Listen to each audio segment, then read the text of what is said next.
പിതാവിൻ്റെയും പുത്രൻ്റെയും പരിശുദ്ധാത്മാവിൻ്റെയും നാമത്തിൽ ആമേൻ. എൻ്റെ പ്രിയപ്പെട്ടവർ, ഇന്ന് ജൂൺ 3-ാം തീയതി ബുധനാഴ്ച.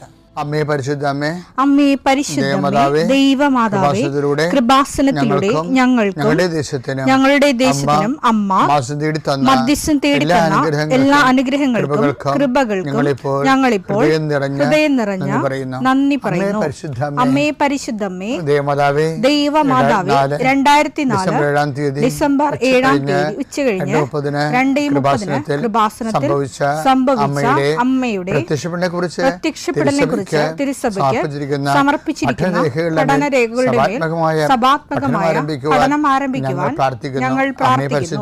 അമ്മേ പരിശുദ്ധമേ, ഭൂസ്വർലോകങ്ങളുടെ രാജ്ഞിയായ അങ്ങേയ്ക്ക് ഭൗമസംരക്ഷണത്തിനായി പ്രപഞ്ചപ്രകൃതിയെ തന്നെ തിരുസഭ പ്രതിഷ്ഠിക്കുവാൻ ഈ പ്രത്യക്ഷീകരണം വഴി ഇടയാക്കണമേ. പരിശുദ്ധമേ, ജപമാല മാതാവേ, സകല കൃപാസനം പ്രാർത്ഥനയോടും ചേർത്ത് ഞങ്ങളിപ്പോൾ പ്രാർത്ഥിക്കുന്ന ഈ കുടുംബത്തിന്റെ പ്രത്യേക നിയോഗം പറ മക്കളെ.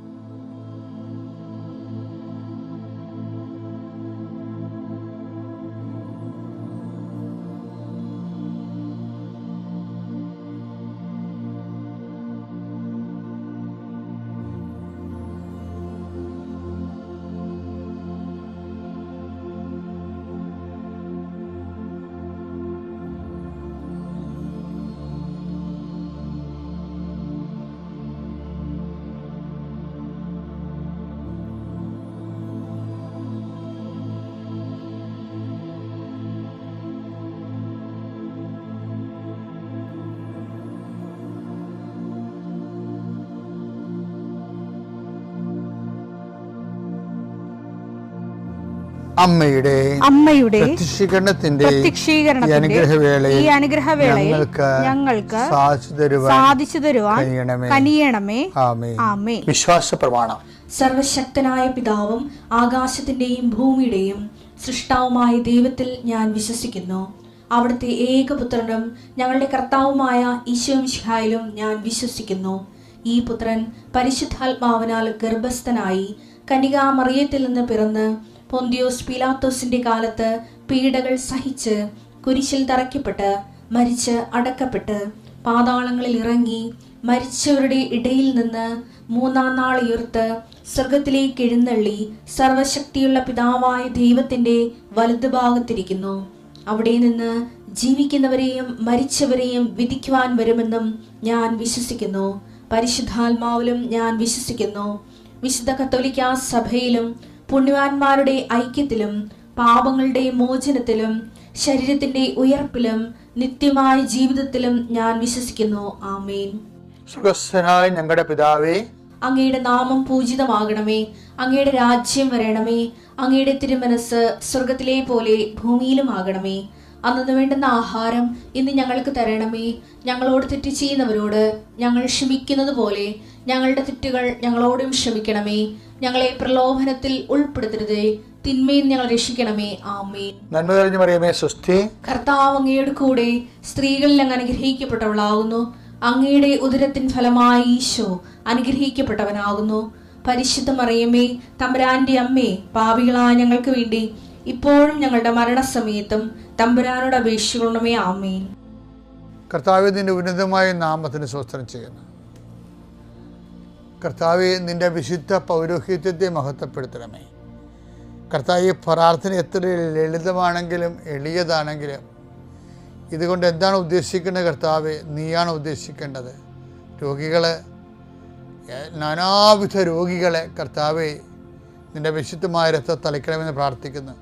ഡിപ്രഷൻ വന്നു പോയവർ, മനസ്സിടിഞ്ഞവർ, ഇപ്പോൾ കാണുന്നത് പോലെ നെഞ്ചിൻ്റെ ഉള്ളിൽ മുഴയുള്ളവരെ കർത്താവ് സ്പർശിക്കണമേ എന്ന് കണ്ണീരോടെ പ്രാർത്ഥിക്കുന്നു. ഉടലിൽ നിന്ന് വെള്ളം വന്നുകൊണ്ടിരിക്കുന്നവരെ കർത്താവ് സുഖപ്പെടുത്തുന്നുണ്ട്. കർത്താവ് അടിവയറ്റിലെ വേദനകളും മുഴുവൻ എല്ലാത്തരം അസ്വസ്ഥതകൾ, ഭാരങ്ങൾ, എന്തോ കെട്ടിയിരിക്കണ പോലെ തോന്നുന്ന അവസ്ഥകൾ കർത്താവിൻ്റെ നാമത്തിൽ സൗഖ്യമാകട്ടെ എന്ന് ഈശോനാമത്തിൽ പ്രാർത്ഥിക്കുന്നു.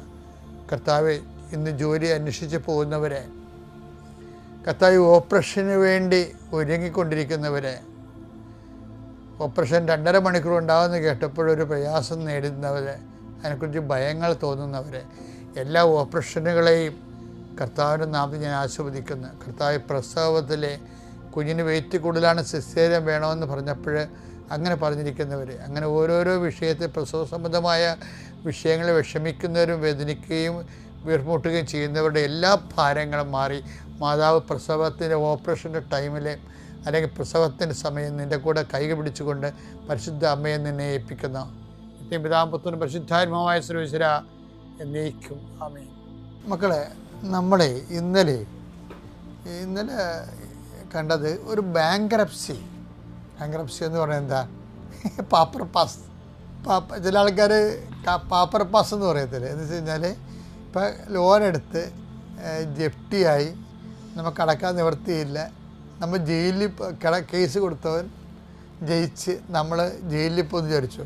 അപ്പോൾ അതിനെ രക്ഷപ്പെടാനുള്ള മാർഗ്ഗമാണ് പാപ്പർ പാസ് എന്ന് പറയുന്നത്. വെച്ചാൽ നമ്മൾ ബാങ്ക്രപ്സാണ്, നമ്മുടെ 5 പൈസയില്ല. അപ്പോൾ ചില സത്യമായിട്ട് അങ്ങനെ വരും. അപ്പോൾ ഇതുപോലെ ആത്മീയമായിട്ട് നമ്മൾ പാപ്പർ പാസ്സാവും, നമ്മുടെ ഒന്നുമില്ല, നമുക്ക് സ്വർഗസ്ഥാന പിതാവ് ചെല്ലാനുള്ള ആവത് പോലും ഉണ്ടാകത്തില്ല. അപ്പം അങ്ങനെ പള്ളിയിൽ പോകാൻ തോന്നത്തില്ല എന്നൊക്കെ ഞാൻ ഇന്നലെ പറഞ്ഞില്ലേ, പ്രാർത്ഥിക്കാൻ തോന്നത്തില്ല.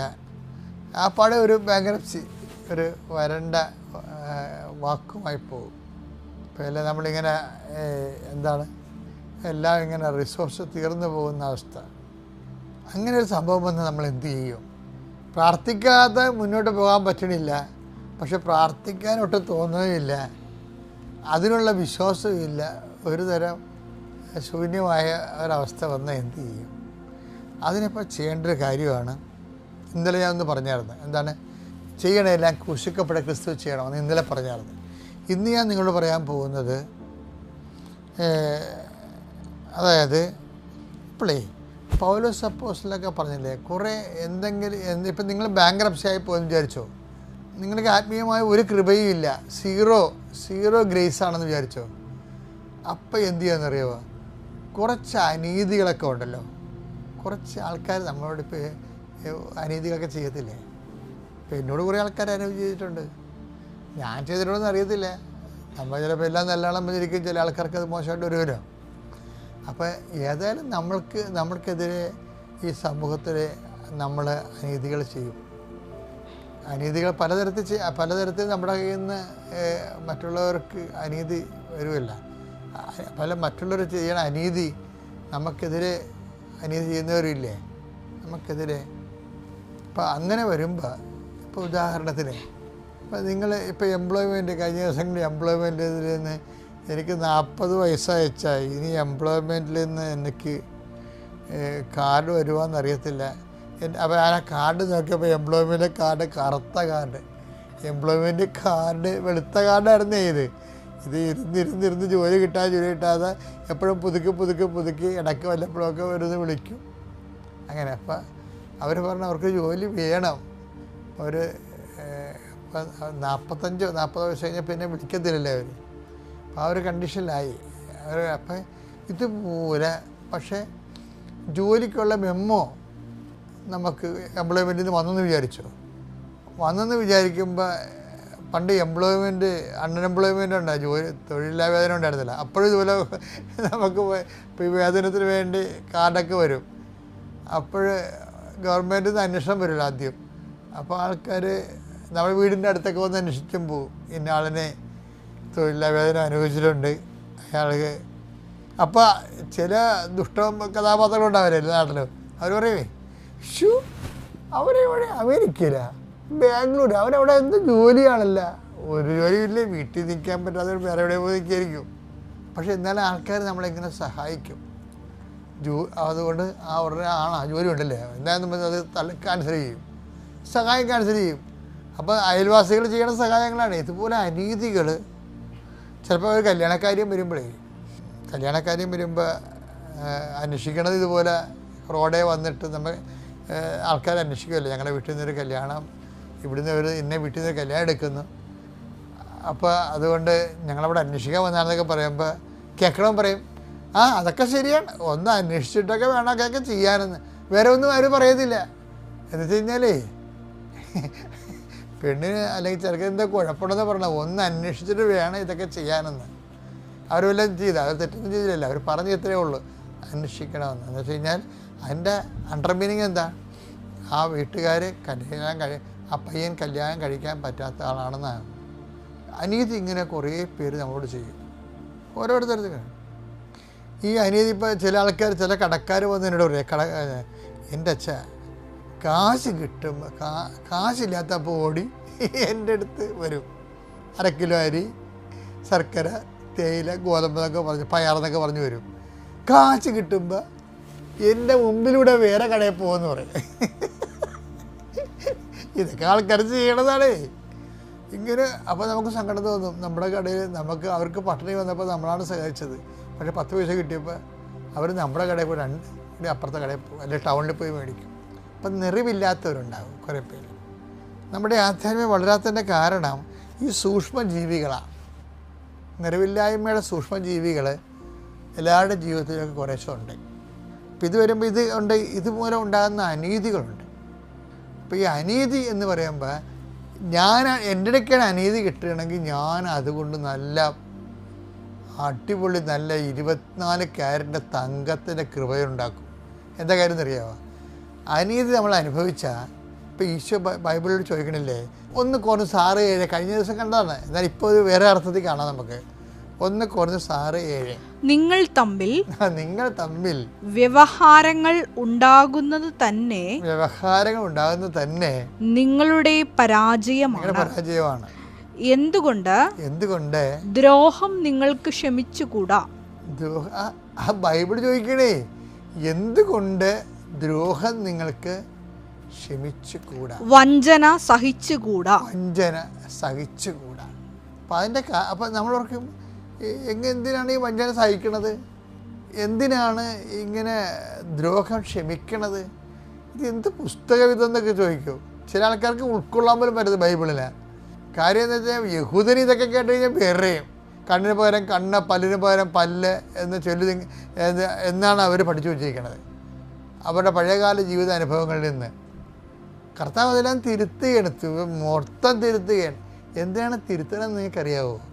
എന്തുകൊണ്ട് അനീതി നിങ്ങൾക്ക് സഹിക്കാൻ പാടില്ല, എന്തുകൊണ്ട് ദ്രോഹം നിങ്ങൾക്ക് ക്ഷമിക്കാൻ പാടില്ല എന്നൊക്കെ ചോദിക്കുന്നതിൻ്റെ കാരണം, ഈ ദ്രോഹം ക്ഷമിച്ചാൽ എന്ത് കിട്ടും, അനീതി സഹിച്ചാൽ എന്ത് കിട്ടും അതറിയണമെങ്കിൽ നിങ്ങൾ മത്തായി 5:11-12 വായിക്കണം. എന്നെ പ്രതി അതേ കിടക്കണം. എന്തുകൊണ്ട് അനീതി സഹിക്കാൻ പാടില്ല, അനീതി ക്ഷമിക്കാൻ പാടില്ല, ദ്രോഹം സഹിക്കാൻ പാടില്ല എന്ന് ചോദിച്ചാൽ എന്തിന് സഹിക്കണം, എന്തിന് ക്ഷമിക്കണം എന്ന് പറയുമ്പോൾ ഈശോ പറയും എന്നെ പ്രതി എന്ന് പറയും. എന്നെ പ്രതി മനുഷ്യർ നിങ്ങളെ അവഹേളിക്കുകയും വേണ്ട, മനുഷ്യർ നിങ്ങളെ പീഡിപ്പിക്കുകയും എല്ലാവിധ തിന്മകളും നിങ്ങൾക്കെതിരെ വ്യാജമായി പറയുകയും ചെയ്യുമ്പോൾ നിങ്ങൾ ഭാഗ്യവാന്മാർ. എന്തുകൊണ്ട് അനീതി സഹിക്കാൻ പാടെന്ന് വെച്ച് കഴിഞ്ഞാലേ, അതായത് നമ്മൾ ഭാഗ്യവാന്മാരാകാൻ വേണ്ടിയാണ് ദൈവതിരുസന്നിധിയിൽ നിങ്ങൾ ആനന്ദിച്ചാഹ്ലാദിക്കുവിൻ. സ്വർഗത്തിൽ നിങ്ങളുടെ പ്രതിഫലം വലുതായിരിക്കും. അപ്പോൾ പ്രതിഫലത്തിന് തന്നെ ഒരു പ്രശ്നമുണ്ട്. ഇവിടെ ഈശോ പ്രതിഫലം എന്ന് പറഞ്ഞിട്ട് പറയും വലിയ പ്രതിഫലത്തെക്കുറിച്ചാണ് പറയണത്, വലിയ പ്രതിഫലം. ഇപ്പം ഈ ഈശോ ഇങ്ങനെ ഭയങ്കര മാത്തമാറ്റിക്കൽ പ്രിസിഷനോടുകൂടിയാണ് ഇതെല്ലാം സംസാരിക്കുന്നത്. കാര്യം വലിയ പ്രതിഫലമുണ്ട്, ചെറിയ പ്രതിഫലമുണ്ട്. ഇപ്പം അനീതി എന്ന് പറയുമ്പോൾ, എന്തുകൊണ്ട് അനീതി സഹിക്കാൻ പാടില്ല എന്ന് പറയുമ്പോൾ, നമ്മൾ ഈ ക്രിസ്തു നാമത്തിൽ സഹിക്കണത്. അപ്പോൾ നമുക്കൊന്നും കിട്ടത്തില്ലല്ലോ, അപമാനമല്ലേ കിട്ടത്തുള്ളൂ. അത് ക്രിസ്തു നാമത്തിലാക്കി അക്കൗണ്ട് ചെയ്ത് കഴിയുമ്പോൾ വലിയ പ്രതിഫലത്തിലേക്കാണ് പോണത് പ്രത്യാശയോടെ. ഞാൻ എന്താ നമ്മുടെ സബ്ജക്റ്റ് നിങ്ങൾക്ക് അറിയാമോ? എന്താ സബ്ജക്റ്റ്? ഒരു ബാങ്ക്രപ്സി വന്നാൽ എന്ത് ചെയ്യണമെന്നാണ് ഞാൻ ചോദിക്കണത് നിങ്ങളോട്. വിശ്വാസ തകർച്ച വന്നാൽ, പ്രാർത്ഥനാ തകർച്ച വന്നാൽ, പ്രാർത്ഥിക്കാൻ പറ്റാത്ത രീതിയിൽ സീറോ ഓയിലായി പോയാൽ നമ്മൾ എന്ത് ചെയ്യും? സീറോ എനർജി ആയിപ്പോയി. അതായത് നമ്മൾ എന്ത് ചെയ്യും? പിന്നെ വിശ്വാസ മുന്നേറ്റം നടത്താൻ നമ്മൾ എന്ത് ചെയ്യണം? ഇതുപോലുള്ള അനീതികൾ നമ്മളോട് ചെയ്തവരോട് നമ്മൾ അങ്ങോട്ട് ചെന്ന് ക്രിസ്തുനാമത്തിൽ ഹൃദ്യമായി സംസാരിക്കുകയും അവരെ ആശീർവദിക്കുകയും അവരെ അനുഗ്രഹിക്കുകയും അവരെ സഹായിക്കുകയൊക്കെ ക്രിസ്തു ചെയ്ത് കഴിഞ്ഞാൽ നമ്മൾ ബാങ്ക്രപ്സി ആയിപ്പോയ വിശ്വാസം പെട്ടെന്ന് ഷൂട്ടപ്പ് ചെയ്യും. അതാണ് ഇതിൻ്റെ ഒരു തന്ത്രം എന്ന് പറയുന്നത്. അപ്പം ഇങ്ങനെ ഉള്ള സാഹചര്യങ്ങളിൽ നമ്മൾ വളരെ ബുദ്ധിപരമായൊരു ഇൻവെസ്റ്റ്മെൻറ്റാണ് ബൈബിൾ നമ്മളിൽ നിന്ന് ഉദ്ദേശിക്കുന്നത്. ദൈവം നിങ്ങൾ അനുഗ്രഹിക്കട്ടെ. പിതാവിൻ്റെയും പുത്രൻ്റെയും പരിശുദ്ധാത്മാവിൻ്റെയും.